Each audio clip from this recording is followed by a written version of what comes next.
जैसे कई भक्त कहते हैं कि पहले मंत्र में सभी आपने इन देवताओं के ही मंत्र दे रखे हैं, और फिर कहते हो कि इनके फोटो नहीं रखने हैं। एक भक्त काशी से आया था, दूसरा सतनाम भी प्राप्त जब उसको हुआ तो उसने कहा जी ये तो वो उठ पटांग बातें हैं सारी, वही मंत्र वहां थे वही मंत्र यहां दो दे दिए, इससे क्या लाभ हुआ। और उधर से कहते हो इनको नहीं रखना, तो उसको लाभ हो नहीं रहा क्योंकि उसके मन में दोष था। उसको समझाने की भी चेष्टा की कि तू बात सुनो, अब जैसे एक जड़ी है उसको किसी दो जड़ियों से मिलाकर के उसका जो योग किया जाता है उससे कुछ अन्य लाभ देती है वो, और उसको 5-7 जड़ियों में मिला करके उसका मिश्रण किया जाता है तो उस समय वो कुछ और लाभ देती है।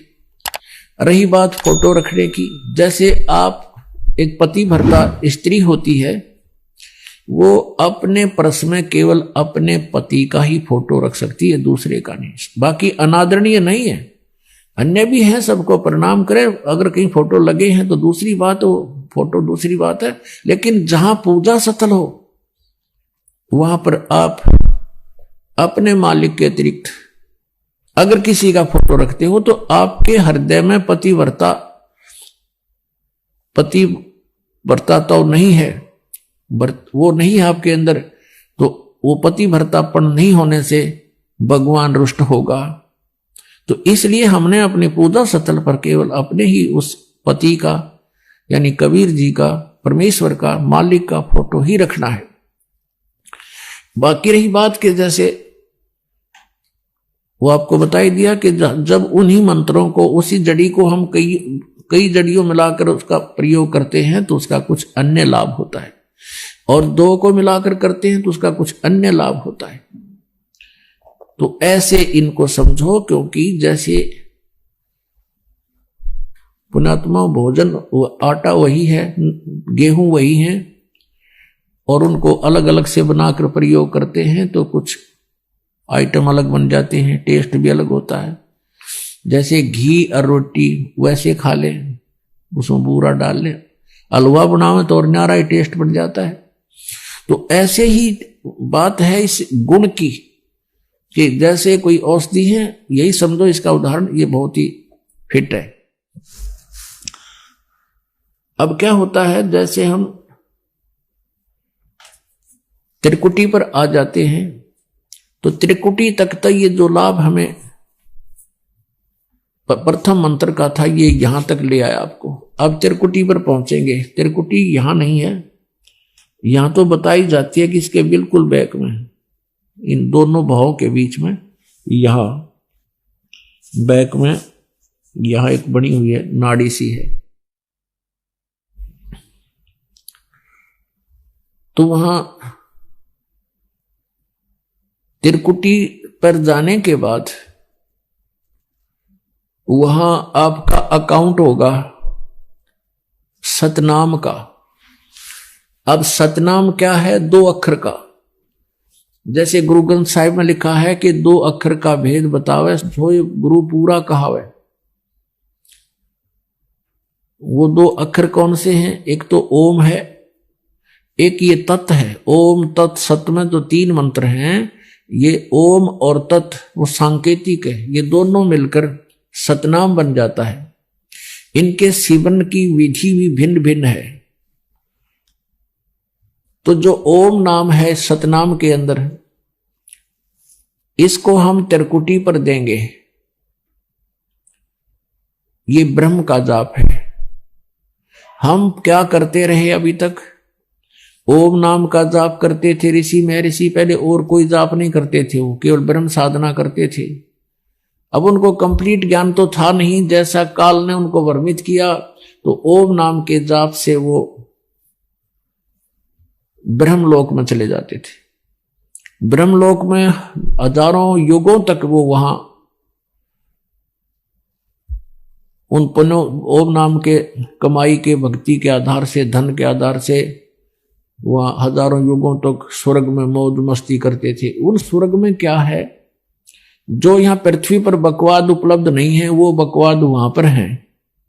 नाचना गाना, सुंदर औरतें, हर तरह की बकवाद, हर तरह की वहां फुहारे चलते हैं, कोई पर आतिशबाजी, जैसे एक मेले में चला जा या किसी रेस्टोरेंट में आदमी अपनी ही पैसे से, अपनी पूंजी से वहां मौज कर रहा है तो करता रहो, एक दिन वो पूंजी समाप्त होगी, उसके बाद फिर उसको वापस भेज दिया जाएगा वहां से, उसको जेब खाली हो लेगी तब वो भागेगा वहां से।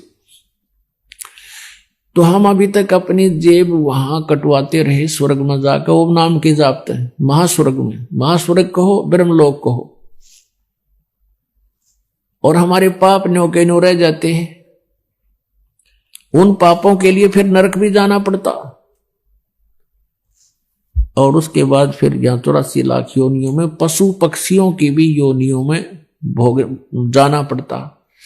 तो हम क्या करते रहे, ओम नाम के जाप को, उसके भक्ति धन को स्वर्ग में, महास्वर्ग में, ब्रह्मलोक में नष्ट करते रहे, और काल के जाल में फिर मृत्यु और जन्म में फिर से आ जाते हैं। अब हम क्या करेंगे, जैसे गीता जी अध्याय नंबर 18 के श्लोक नंबर 62 में कहा कि अर्जुन तू सर्वभाव से उस परमेश्वर की शरण में जा, उसकी कृपा से ही तू परम शांति को और सनातन परम धाम को प्राप्त होगा।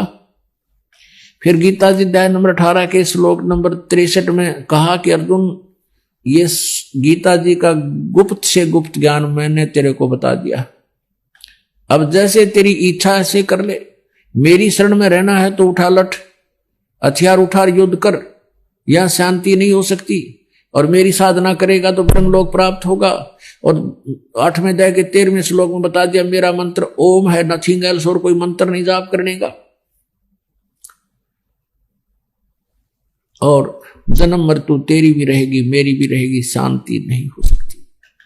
और यदि तूने परम शांति चाहिए, सनातन परम धाम जाने के बाद फिर लौट कर वापस नहीं आते, वो स्थान चाहिए, तो उसकी साधना तत्वदर्शी संत बताएंगे। 4थे अध्याय के 34वें श्लोक में गीता जी में कहा है, उनको खोज ले, मैं नहीं जानता उसके विषय में। अब 18वें अध्याय के 63वें श्लोक में स्पष्ट कर दिया उसने, गीता ज्ञानदाता ने, कि ईब यु गुप्त से गुप्त ज्ञान दे दिया तेरे थे, जैसे तुझे ठीक लगे वो फैसला कर ले, सोच ले। मेरी शरण में रहना है तो जन्म मृत्यु भी रहेगी, शांति नहीं। मैं पूरा विश्वास दिलाता हूं कि मेरी शरण में रहेगा तो मुझे ही प्राप्त होगा। तो अंडरस्टूड, जहां साता बासा हुई, मन कर्म वचन सुमरियो सोई। फिर 18वें अध्याय के 64वें श्लोक में तुरंत कहा कि एक गुप्त से गुप्त भेद वो बताता हूं। फिर सुन कि वो परमात्मा जिसके विषय में 18वें अध्याय के 62वें श्लोक में और 15वें अध्याय के 17वें श्लोक में, 1 से 4 श्लोक में 15वें अध्याय के में बताया है कि उस परमेश्वर की शरण में वो है ना, वो मेरा भी इष्ट देव है। इष्ट में असी दृढ़ तत्वक्षामि ते हितम, ये तेरे हित में बता रहा हूं कि वो मेरा पूज्य देव है, मैं भी उसकी भक्ति करता हूं। यानी एक गुप्त से गुप्त भेद तो बता दिया 18वें अध्याय के 64वें श्लोक में, 63वें में, कि गीता का ज्ञान गुप्त से गुप्त ये दे दिया। दूसरा गुप्त से गुप्त एक भेद और बताऊं कि ये मेरा भी पूज्य देव है, मैं इसकी भक्ति करता हूं। और परमेश्वर कहते हैं तेरा ज्योत स्वरूपी अलख निरंजन, ये धरता ध्यान हमारा। अब ये कौन सा जाप करता है इसको, ये केवल हठ योग करता है, ध्यान लगाता है, मेडिटेशन करता है, तप करता है।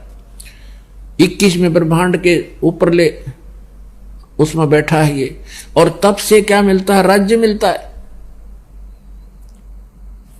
तप से राज्य, तो ये उस तप प्राप्त करके अपना ये राज्य मेंटेन रखता है, और यहां 21 ब्रह्मांडों को चला रहा भगवान से ही कुछ सिद्धियां प्राप्त करके। तो परमात्मा ने कहा तो गोरखनाथ जी को, तेरा ज्योत स्वरूपी ये अलख निरंजन, ये धरता ध्यान हमारा, ये हमारा ही पूजा